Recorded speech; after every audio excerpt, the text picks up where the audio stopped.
तो यार कहानी की शुरुआत होती है एक फ्लैशबैक के साथ, जिसमें कि पायरेट किंग गोल्डी रॉजर को एग्जीक्यूट करा जा रहा होता है, लेकिन वो मरने से पहले सभी से ये बोल जाता है कि मेरा खजाना उसी समुद्र में पड़ा है, ढूंढ सकते हो तो ढूंढ लो। और इसी के साथ ग्रेटेस्ट पायरेट एरा की शुरुआत होती है, जिसमें कि काफी सारे लोग पायरेट्स बनते हैं और उस खजाने को ढूंढने निकल पड़ते हैं। इसके बाद अपना MC मेन कैरेक्टर लूफी दिखाया जाता है हमें, जो कि इस पॉइंट ऑफ टाइम पे 7 साल का होता है और पायरेट बनने की जिद कर रहा होता है रेड हेयर पायरेट से, क्योंकि वो काफी ज्यादा एक्नॉलेज करता था रेड हेयर्ड पायरेट्स के कैप्टन को, शैंक्स को, और वो उसके क्रू ज्वाइन करने के लिए, एक पायरेट बनने के लिए कितना डिटरमाइंड है ये प्रूफ करने के लिए वो अपनी आंख के नीचे चाकू भी घुसेड़ लेता है। और इसी की वजह से तुमने लूफी की आंख के ठीक नीचे एक स्कार भी देखा होगा, लेकिन शैंक्स हमेशा की तरह उससे मना करता है, क्योंकि एक पायरेट बनना खतरे से खाली नहीं है, वो भी एट दिस एज। और इन्हीं दिनों के दौरान जब शैंक्स एक बार में अपने क्रू के साथ मजे कर रहा होता है, तो तभी एक पायरेट उसकी काफी ज्यादा बेइज्जती करता है, जिस पर शैंक्स नॉर्मली हंस जाता है, बिना कोई उसको बोले, बिना उसे मारे, जिस चीज से लूफी काफी ज्यादा गुस्सा होता है। अब लूफी के इस गुस्से को शैंक्स शांत कराने की कोशिश तो करता है कि कोई बात नहीं, छोटा मोटा पायरेट है, क्या करना उससे, लेकिन लूफी को ये पसंद नहीं था, इसलिए वो उठ के चल देता है। तभी शैंक्स और उसका पूरा क्रू ये रियलाइज करता है कि उनके ट्रेजर चेस्ट में से एक डेविल फ्रूट गायब है, यानी लूफी ने वो डेविल फ्रूट खा लिया था, इसका की नाम था गम गम फ्रूट, जो कि किसी भी बंदे को रबर बना सकता है उसके खाने पर। भैया इसके बाद लूफी में आ जाता है कॉन्फिडेंस, और वो जाता है उसी पायरेट के पास जिसने की शैंक्स की बेइज्जती की थी। भले ही लूफी के पास डेविल फ्रूट पावर थी, लेकिन था तो वो बच्चा ही ना, तो इसलिए कुछ भी नहीं कर पाता। वो लूफी को मारने की कोशिश करता है। तभी एंट्री होती है शैंक्स और उसके क्रू की, जो कि 1-2 अटैक में पलक झपकते ही उस पायरेट के पूरे ग्रुप को खत्म कर देता है। और इसी के बाद पता नहीं कैसे वो पायरेट लूफी को लेकर एक बोट के साथ वहां से भाग लेता है, और क्योंकि लूफी एक डेविल फ्रूट ईटर था, इसलिए वो तैरकर वहां से भाग भी नहीं सकता था। और इसी बात पे वो पायरेट हंस रहा होता, मजे ले रहा होता लूफी के, लेकिन इतने में उसके पीछे आ खड़ा होता है एक सी मॉन्स्टर, और उसे एक ही बैट में निगल लेता है। इसके बाद उस सी मॉन्स्टर की नजर पड़ती है लूफी पे, और उसके साथ भी वो ऐसे ही करने वाला होता है, लेकिन तभी शैंक्स वहां पे आके उसे बचा लेता है। लेकिन इस कोशिश में शैंक्स का एक हाथ चला जाता है, स्पेसिफिकली बोलूँ तो लेफ्ट आर्म। अब क्योंकि लूफी की वजह से शैंक्स के साथ ऐसा हुआ था, तो काफी ज्यादा रिग्रेट होता है लूफी को खुद पे। अगर वो बेवकूफ़ी नहीं करता, अकेला उस पायरेट के पास नहीं जाता, तो ऐसा नहीं होता। लेकिन शैंक्स उसे चुप कराता है कि कोई प्रॉब्लम नहीं है, एक हाथ ही तो गया है, तुम उससे ज्यादा इंपॉर्टेंट हो। और जब शैंक्स और उसका क्रू उस विलेज से निकल रहे होते हैं, तो जाते जाते लूफी उससे ये बोलता है कि वो उसका क्रू अब ज्वाइन नहीं करेगा, वो ऑन हिज ओन एक पायरेट बनेगा। और लूफी तो ये तक कह देता है कि वो एक पायरेट किंग बन के दिखाएगा शैंक्स को। और ये बात सुन के शैंक्स काफी ज्यादा इंप्रेस हो जाता है और अपनी स्ट्रॉ हैट लूफी को दे देता है। जिसके बाद 10 साल गुजर जाते हैं, लूफी 17 साल का हो जाता है और ऑन हिज ओन एक पायरेट बनने के लिए निकल लेता है। इसके बाद सीन चेंज होता है और हम ये देखते हैं कि लूफी को एक व्हर्लपूल ने निगल लिया होता है, लेकिन समहाउ उसे रेस्क्यू कर लेता है एक पायरेट क्रू, जहाँ पर उसकी मुलाकात होती है कोबी से, जिसके थ्रू लूफी को ये पता चलता है कि वो एक गलत शिप पे आ गया, उसे जाना किसी और शिप पे था, लेकिन अब वो यहाँ पे अटक चुका है और जिंदा रहने के लिए अब वो इस क्रू के लिए काम कर रहा है। और इसी के साथ वो ये भी बताता है लूफी को कि वैसे तो वो मरीन बनना चाहता है, लेकिन ये सपना उसकी पहुंच से बाहर लगता है उसे। और इन्हीं बातों में जब लूफी उसे अपना सपना बताता है, तो कोबी शॉक हो जाता है और खुद पे डाउट करने लगता है कि वो कितना कमजोर है कि अपना ड्रीम भी ढंग से नहीं बता सकता। और इसी के साथ वो लूफी से काफी ज्यादा इंस्पायर्ड होता है। इसके बाद लूफी का सामना होता है उस क्रू की कैप्टन एल्विडा से, जिसे कि वो आसानी से हरा देता है और कोबी को रेस्क्यू कर लेता है। रेस्क्यू से आई मीन उस क्रू से बच निकलने में मदद करता है। और इसी कोबी के थ्रू पता चलता है लूफी को रोनोरोआ जोरो के बारे में, जो कि एक ऐसा सोर्समैन था जो पायरेट्स को हंट करने के लिए काफी ज्यादा फेमस था, और इसी वजह से उसे पायरेट हंटर का निकनेम भी दिया गया है। और ये सारी बातें सुनते ही लूफी को इंटरेस्ट आ जाता है जोरो में, और वो ये तय करता है कि पहला मेंबर उसका क्रू का जोरो ही होगा। इसके बाद जब वो उस टाउन में जाते हैं जहाँ पर कि पायरेट हंटर जोरो मिल सकता था, तो उन्हें ये पता चलता है कि जोरो को मरीन्स ने पकड़ लिया है और जल्दी ही एग्जीक्यूट कर दिया जाएगा। तो ऐसा होने से रोकने के लिए लूफी जोरो को बचाने जाता तो है, लेकिन उसकी रस्सियां अनटाई करने से पहले वो ये पूछता है, मेरा क्रू ज्वाइन करोगे? अगर हाँ तो मैं तुम्हें अभी फ्री कर देता हूँ। जिस पे जोरो भी लाइक, हाँ क्या मतलब? यही अचानक से तुम्हारी डिमांड कहाँ से आ गई? और मैं जिसको कि लोग पायरेट हंटर बुलाते हैं, तुम उसी को पायरेट बनाना चाहते हो अपने क्रू में ज्वाइन करा के? अब शुरुआत में तो जोरो मना करता है, लेकिन जोरो इस बात पे मान जाता है कि अगर लूफी उसे उसकी तीनों तलवार ला के देगा, तो वो शायद उसका क्रू ज्वाइन कर लेगा। लूफी एग्जैक्टली ऐसा ही करता है, वहाँ के जो मरीन का हेड था उसको हराता है, जो जो कि उस पूरे टाउन के लिए एज अ डिक्टेटर भी बिहेव कर रहा था। जोरो की तीनों तलवार लाता है, उसे बचाता है और वो दोनों निकल चलते हैं अपनी नई जर्नी पे और कोबी को वहीं पे छोड़ आते हैं, क्योंकि मरीन्स ने अगर उन दोनों के साथ कोबी को देख लिया जो कि पायरेट्स हैं तो वो एज अ मरीन कभी भी काम नहीं कर पाएगा। लेकिन जैसे जैसे लूफी जा रहा था कोबी को ये महसूस हो रहा था कि लूफी के आने से उसकी जिंदगी, उसका माइंड, उसकी पर्सनैलिटी सब चेंज हो चुकी है, क्योंकि अब वो अपने ड्रीम के पीछे भागने की हिम्मत रखता है। इसके बाद सीन चेंज होता है और हमें दिखाया था लूफी और जोरो जो कि ऑब्वियसली समुद्र में भटक रहे होते हैं, क्योंकि उन दोनों की ही सेंस ऑफ डायरेक्शन काफी ज्यादा बुरी थी। इसलिए लूफी डिसाइड भी करता है कि अगला जो अपना क्रू मेंबर ढूंढेगा वो होगा नेविगेटर। एंड बाय फेट वो किसी तरह ऑरेंज टाउन में पहुंच जाते हैं, जहां पर की लूफी का एनकाउंटर होता है नामी से, जो कि बगी पायरेट से बचकर भाग रही होती है, क्योंकि नामी एक पायरेट थीफ होती है जो कि चीजें चुराती है पायरेट से, और इसी रीजन की वजह से उसने बगी पायरेट से ग्रैंड लाइन का नक्शा चुराया था। और लूफी को देखते ही वो उसे बॉस पकड़ने लगती है, जिस वजह से उन लोगों को लगता है कि ये नामी का बॉस है और वो सब उस पर अटैक करना शुरू कर देते हैं। लेकिन लूफी आसानी से उन 3-4 लोगों को पेल देता है, जिससे नामी इम्प्रेस हो जाती है और लूफी के साथ पार्टनरशिप करने की सोचती है।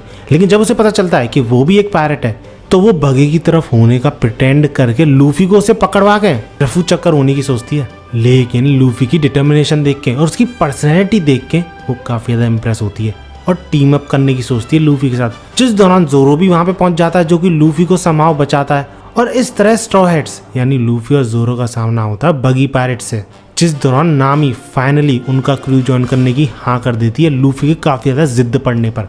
एंड एट द एंड काफी सारे स्ट्रगल के बाद वो बगी पायरेट्स को फाइनली हरा देते हैं।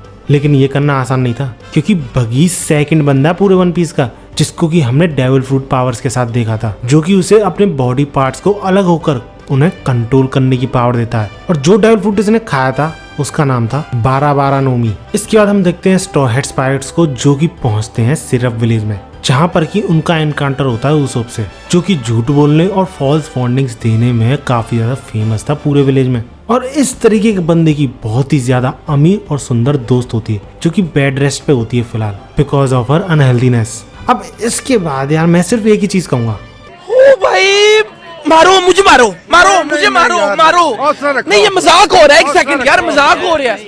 अब उसोप की इसी अमीर दोस्त का नाम था काया, जिसको कि 2 बहुत ही अच्छे बटलर प्रोवाइडेड थे, पहला मैरी और दूसरा कैलेडोर, जिनमें से कैलेडोर काफी ज्यादा नफरत करता था यूसुफ से because of his behaviour, personality और जिस तरीके से वो चुप चुप के काया से मिलता है। लेकिन सिर्फ यही रीजन नहीं था, एक्चुअली में ये बंदा बहुत ही खतरनाक पायरेट कैप्टन क्यूरो था, जो कि ब्लैक कैट पायरेट्स का कैप्टन रह चुका है और कई सालों से वो काया के लिए एज अ बटलर काम कर रहा होता है सो डैट वो उसके एसेट्स कब्जे में ले सके।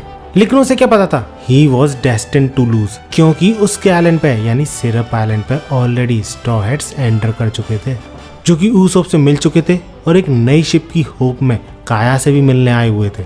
लेकिन जब वो यूसुफ के साथ मिलने आए होते हैं काया से, तो कैप्टन क्यूरो जो कि बटलर के बेस में था काफी ज्यादा गुस्सा हो जाता है यूसुफ से, क्योंकि पहले तो वो खुद आता ही था, लेकिन इस बार वो अपने साथ पायरेट्स को भी ले आया है काया के पास, जिस वजह से वो यूसुफ को काफी खरीखोटी सुनाता है, उसके माँ बाप तक चला जाता है। और इस तरह यूसुफ डिसाइड करता है कि वो आज के बाद काया से मिलने कभी नहीं आएगा। लेकिन जब उसको क्यूरो की रियलिटी के बारे में पता चलता है कि वो एक बहुत ही खतरनाक पायरेट है, इवन पायरेट ग्रुप का कैप्टन है, और वो बहुत ही जल्द पूरे विलेज पे अटैक करने वाला है और काया को मारने वाला है फॉर हिज वेल्थ, तो वो बिना कुछ सोचे समझे काया को तुरंत ही बचाने जाता है। लेकिन काया उसकी एक भी नहीं सुनती, और सुनती भी कैसे, जो आदमी उसके नीचे यानी एज अ बटलर इतने सालों से काम कर रहा है तो ट्रस्ट तो बन ही जाता है ना। और ऊपर से यूसुफ झूठ बोलने के लिए मशहूर था, तो उसकी बात पे विश्वास करे भी तो करे कैसे कोई। लेकिन उसके इतने सालों का पेशेंस और इतना सॉलिड प्लान धराकत धरा रह जाता है जब स्ट्रॉ हेड्स से उसका सामना होता है। और स्ट्रॉ हेड्स में कौन कौन थे, मेजरली 2 लोग, लूफी और जोरो। अब लूफी स्टार्टिंग में तो थोड़ा बहुत स्ट्रगल करता है कैप्टन क्यूरो के अगेंस्ट में, लेकिन एट द एंड उसे हराने में कामयाब रहता है और उस पूरे विलेज और काया को बचाने में भी कामयाब रहता है, जिस वजह से काया और उसका दूसरा बटलर जो था वो खुश होके स्ट्रॉ हेड्स पायरेट्स को एक शिप भी देते हैं एज अ गिफ्ट। और जब वो विलेज से निकल रहे होते हैं तो यूसुफ भी अपनी अलग जर्नी पर निकलने वाला होता है, लेकिन स्ट्रॉ हेड्स के पूछने पर कि क्या वो उन्हें ज्वाइन करने वाला है, यूसुफ तैयार हो जाता है उनके साथ जर्नी पे जाने के लिए। इसके बाद हम देखते हैं स्ट्रॉ हेड्स पायरेट्स को बीच समुद्र में, जो कि ऐसे ही भटक रहे होते हैं और काफी ज्यादा भूखे होते हैं, क्योंकि अभी तक जैसे तैसे वो काम चला रहे थे, खाने को जो भी उन्हें मिल रहा था। और इसी पॉइंट ऑफ टाइम पर लूफी को रियलाइज होता है कि उन्हें एक कुक की जरूरत है अपनी शिप पर। लेकिन स्टिल क्योंकि उन्हें अभी कुछ खाने को चाहिए था और नामी को पता था कि एक रेस्टोरेंट है आसपास, तो वो वहीं पर जाते हैं। और उसी रेस्टोरेंट में उनका एनकाउंटर होता है सांजी से, जो कि एक बहुत तगड़ा कुक था और साथ ही साथ तगड़ा फाइटर भी था। और जो भी खाने की रेस्पेक्ट नहीं करता था, यानी वेस्ट करता था खाने को, उसके लिए एक तरीके से यमराज भी था। लेकिन इसी के साथ साथ अगर उसके सामने कोई भूखा बंदा है, जो कि भले ही उसका दुश्मन क्यों ना हो, लेकिन उसे खाना देने में वो कतराता नहीं है, क्योंकि उसके अकॉर्डिंग वो किसी भी चीज से पहले एक कुक है और उसके सामने जो भी भूखा उसे दिखेगा वो उसे खाना जरूर देगा। लेकिन उसकी इसी अच्छाई की वजह से उसका पूरा रेस्टोरेंट खतरे में पड़ जाता है एक बहुत ही खतरनाक पायरेट के अंडर, जिसका की नाम था डॉन क्रेग, जो कि ग्रैंड लाइन में काफी टाइम बिता के आ चुका है। और ग्रैंड लाइन में कुछ ही टाइम बिताना काफी बड़ी बात होती है किसी भी पायरेट के लिए। अब डॉन क्रेग के उस रेस्टोरेंट पे कब्जा करने के दौरान काफी सारी चीजें होती हैं। सबसे पहले तो नामी स्ट्रॉ हैट्स की शिप लेके भाग जाती है उनके खजाने के साथ। दूसरा, जोरो का सामना होता है वर्ल्ड्स बेस्ट सोर्समैन हॉक से, जो कि एक वॉरलॉर्ड भी था। वॉरलॉर्ड क्या है वो हम आगे जानेंगे। और इसी के बाद सांजी का सामना होता है डॉन क्रेग के राइट हैंड मैन से, जिसमें से जोरो वर्सेस हॉक की बात करें तो जोरो बहुत बुरी तरह हार जाता है हॉक से। और तब जाके उसे रियलाइज होता है कि वर्ल्ड्स बेस्ट स्पोर्ट्समैन क्यों कहा जाता है हॉक को। लिटरली जोरो की 3 तलवार और हॉक की इतनी छोटी सी तलवार, फिर भी हॉक भारी पड़ रहा होता है जोरो पे। लेकिन जोरो वादा करता है लूफी से कि उसकी पहली और आखिरी हार है ये, क्योंकि इसके बाद वो कभी नहीं हारेगा किसी भी फाइट को। क्योंकि जब लूफी ने जोरो से क्रू ज्वाइन करने की बात की थी तो जोरो ने ये पहले क्लियर कर दिया था कि वो लूफी का क्रू जरूर ज्वाइन करेगा, लेकिन वो अपना पाथ भी फॉलो करेगा वर्ल्ड्स बेस्ट स्पोर्ट्समैन बनने का। और इसके बाद रही बात सांजी और डॉन क्रेग के राइट हैंड मैन की, तो उसके दौरान सांजी हार जाता है, क्योंकि वो चाह कर भी उस बंदे पे सीरियसली अटैक नहीं कर पाता। क्योंकि जब वो भूखा था तो सांजी ने उसको खाना खिलाया था, और इसी रीजन की वजह से वो सांजी को एट द एंड छोड़ भी देता है और एक पॉइजनस गैस से बचाता भी है, जो कि डॉन क्रेग ने छोड़ी थी। और डॉन क्रेग के इन्हीं घिनौने अटैक्स की वजह से लूफी को काफी ज्यादा गुस्सा भी आता है। और जब लूफी वर्सेस डॉन क्रेग होता है तो at the end Luffy completely destroy कर देता है डॉन क्रेग को, और इस तरह लूफी उस पूरे रेस्टोरेंट को बचा लेता है। जिसके बाद लूफी काफी ज्यादा जिद पड़ता है सांजी के पीछे कि उसका क्रू वो ज्वाइन कर ले, लेकिन सांजी फिर भी मना करता है, क्योंकि उसे लगता था कि इस रेस्टोरेंट को उसकी जरूरत है। लेकिन स्टिल वो अंदर ही अंदर लूफी के क्रू को ज्वाइन करना चाहता था, क्योंकि उसका सपना था कि वो ऑल ब्लू को एक्सप्लोर करे, जिसमें की varieties of fishes and animals रहते हैं। और सांजी की ये इच्छा उस रेस्टोरेंट में प्रेजेंट सारे लोग जानते थे, इसलिए वो जैसे तैसे सांजी को भेज ही देते हैं लूफी के साथ। और इस तरह सारे स्ट्रॉ हैट्स चल देते हैं नामी और अपनी शिप को वापस लेने के लिए। अब स्ट्रॉ हैट्स पायरेट जब रास्ते में होते हैं गोसा विलेज के लिए, जहाँ पर की नामी गई हुई थी उनकी शिप चुराकर, तो रास्ते में उन्हें पता चलता है 7 वॉरलॉर्ड्स के बारे में, उनकी पावर और स्टेटस के बारे में। और उन्हें ये भी पता चलता है कि नामी का कुछ ना कुछ तो कनेक्शन है आर्लोंग से, जो कि वन ऑफ दी 7 वॉरलॉर्ड जिम्बे के अंडर में काम भी कर चुका है एज अ पायरेट ऑब्वियसली। और जब स्ट्रॉ हैट्स पायरेट्स घोसा विलेज में जाते हैं ये सोच के कि वो नामी को रेस्क्यू करके वापस लाएंगे गोइंग मैरी के साथ, तो गैस व्हाट, वो सब ये जान के शॉक हो जाते हैं कि नामी आर्लोंग पायरेट्स की मेंबर है, जो कि उनके लिए एक तरीके से मैप बनाने का काम करती है। लेकिन हमें जल्दी ही क्लियर हो जाता है कि नामी आर्लोंग पायरेट्स के ग्रुप में इंक्लूडेड तो थी, क्रू मेंबर तो थी उनका, लेकिन उसे ये बिल्कुल ही पसंद नहीं था। ना चाहते हुए भी वो ऐसा कर रही थी because of only one reason, to save his village from Arlong. क्योंकि जब हमें नामी की बैक स्टोरी दिखाई जाती है तो उसके दौरान हमें ये पता चलता है कि इस गोसा विलेज में कम पैसे होने के बावजूद यहाँ पर विलेजर्स खुशहाली से रहते थे। लेकिन जिस दिन आर्लोंग इस विलेज में अपने पैर रखता है इन सब की दुनिया ही चेंज हो जाती है। क्योंकि नामी और उसकी मुंह बोली बहन वो दोनों अनाथ थे, लेकिन उनके लिए सिर्फ एक पेरेंटल फिगर था, उनका गार्जियन था, जो कि थी बेलमेर, जो कि एक मरीन रह चुकी है। और एक बैटल के ही दौरान उसे नामी और उसकी ये मुंहबोली बहन मिली थी, जिनको एक तरीके से इसने एडप्ट कर लिया था एज अ मदर। अब वैसे तो नामी की नेविगेशन स्किल्स पहले से ही काफी अच्छी थी, लेकिन साथ ही साथ वो चोरी करने में भी काफी ज्यादा उस्ताद थी। और जब आर्लोंग इस विलेज में एंटर करता है और बेलमेर को मारने के बाद नामी की स्किल्स रियलाइज करता है, तो वो उसे अपना ग्रुप ज्वाइन करने की बोलता है, जिस पे नामी पहले तो इनकार करती है क्योंकि उसकी मुंह बोली माँ को उसने मारा उसकी आंखों के सामने। लेकिन एक कंडीशन पे वो हाँ कर देती है कि अगर वो 1 बिलियन बेरीज आर्लोंग को ला के देगी तो वो उस विलेज को हमेशा के लिए छोड़ के चला जाएगा। और आर्लोंग मान भी जाता है क्योंकि ये इम्पॉसिबल था एक तो। और अगर ऐसा हो ही जाता तो कोई प्रॉब्लम थोड़ी है, क्योंकि वो उस विलेज में टिका ही हुआ था पैसों के लिए। और यही रीजन था कि नामी ना चाहते हुए भी इतने सालों से चोरी कर रही थी और ऐसे घटिया पायरेट ग्रुप के लिए काम भी कर रही थी। अब इसके बाद स्ट्रॉ हैट्स को जब नामी का ये पास्ट पता चलता है उसके बहन के थ्रू, तो वो सब लोग काफी ज्यादा सरप्राइज, शॉक्ड और काफी ज्यादा सीरियस भी हो जाते हैं, क्योंकि उन्हें बिल्कुल भी अंदाजा नहीं था कि हंसने खेलने वाली नामी का इतना डार्क पास्ट है। और उन्हें फाइनली पता चलता है कि क्यों नामी चोरों की तरह बिहेव करती है, चुराती है लोगों से चीजें। अब क्योंकि आर्लोंग पायरेट्स में सारे के सारे फिशमैन ही थे, तो काफी ज्यादा स्ट्रगल तो करना पड़ता है स्ट्रॉ हैट्स पायरेट्स को। लेकिन सांजी, जोरो जो कि घायल था, यूसुफ जो कि डरपोक था, इन तीनों के एक एक क्रू मेंबर संभालने की वजह से आर्लोंग पायरेट्स को काफी ज्यादा स्ट्रगल करना पड़ता है। एंड एट द एंड ये तीनों आर्लोंग पायरेट्स के क्रू मेंबर्स को हरा भी देते हैं, जिसके बाद फाइनल शोडाउन होता है लूफी और आर्लोंग के बीच, जिस दौरान हमें ये शो कराया जाता है कि एक नॉर्मल फिशमैन का पोटेंशियल क्या हो सकता है, और अगर वो फिशमैन गिफ्टेड हो फिजिकली तो उसे हराना और भी ज्यादा मुश्किल हो जाता है। और जब आर्लोंग अपनी एबिलिटी शो करता है कि कैसे वो वाटर में तो स्ट्रांग है ही, साथ लैंड पे भी स्ट्रांग है, तो सबको चिंता होने लग जाती है कि शायद लूफी नहीं जीत पाएगा। लेकिन लूफी के हर बार फाइट बैक करने की वजह से वो फाइनली एट द एंड आर्लोंग को हरा ही देता है और नामी को उसके शिकंजे से बाहर निकाल लेता है। और इस आइलैंड से निकलने के बाद नामी फाइनली दिल से अपनाती है स्ट्रॉ हैट्स को।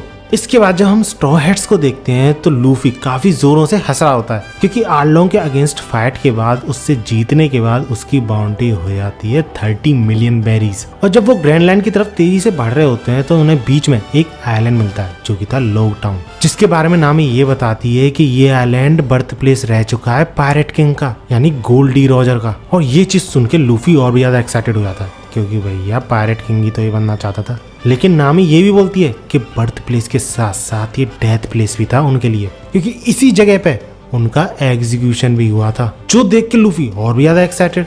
तो इसलिए वो सब डिसाइड करते हैं कि वो उस आइलैंड पे जाएंगे और ग्रैंडलैंड में एंटर करने के लिए उन्हें जो जो चीजें चाहिए वो सब चीजें कलेक्ट करके फिर ग्रैंडलैंड में एंटर करेंगे। अब इस आइलैंड पे जोरो अपने लिए तलवारें ढूंढता है, नामी अपने लिए कपड़े ढूंढती है, यूसुफ अपने लिए इक्विपमेंट ढूंढता है और सांजी फूड मटेरियल्स ढूंढता है। और लूफी ऐसा ही भटक रहा होता है पूरे आइलैंड पे गोल्डी रॉजर का एग्जीक्यूशन स्पॉट ढूंढता हुआ।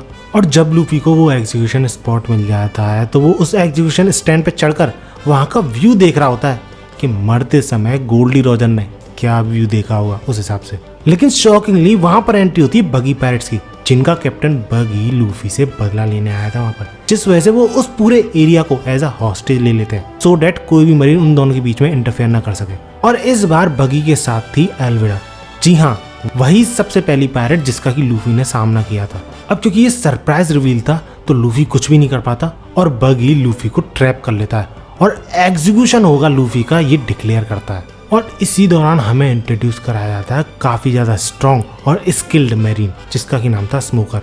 और ये रेप्यूटेड मरीन इतना ज्यादा स्ट्रॉन्ग था कि वहां पर स्टोरीज मशहूर थी कि ये मरीन किसी भी पायरेट को इस आइलैंड से जाने नहीं देता वापस उनके एक बार एंटर करने के बाद। अब क्योंकि ये काफी बड़ी बात थी तो टाउन में ये बात फैलने लगती है, जिस वजह से जोरो और सांजी दोनों को पता चलता है कि लूफी का एग्जीक्यूशन होने वाला है, जिस वजह से वो जल्दी से स्प्लिट होते हैं और लूफी को ढूंढना शुरू करते हैं। और जब उन्हें लूफी मिलता है तो वो ऑलमोस्ट एग्जीक्यूट होने वाला होता है बगी के हाथों, लेकिन तभी उन दोनों के ऊपर बिजली गिरती है, जिससे ऑब्वियसली लूफी को तो कुछ नहीं होता because of his rubber ability, लेकिन बगी की हालत खराब। और ये चीज अपनी आंखों से होते हुए स्मोकर भी देखता है और काफी ज्यादा शॉक हो जाता है, क्योंकि जिस तरीके से लूफी ने स्माइल किया था अपने एंड मूवमेंट पे जब बगी उसको एग्जीक्यूट करने ही वाला था, ठीक वैसे ही गोल्डी रॉजर यानी पिछले किंग ऑफ पायरेट ने स्माइल किया था एग्जीक्यूट होते समय।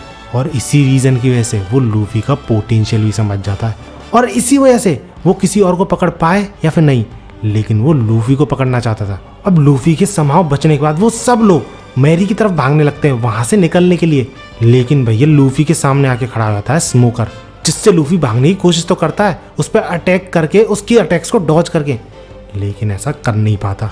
और तभी एंट्री होती है एक मिस्टीरियस बंदे की, जो कि लूफी को स्मोकर से बचाता है, जिसे लूफी नहीं जानता था लेकिन स्मोकर जानता था। और उसके अकॉर्डिंग ये बंदा काफी ज्यादा खतरनाक था, जिसका की नाम था ड्रैगन।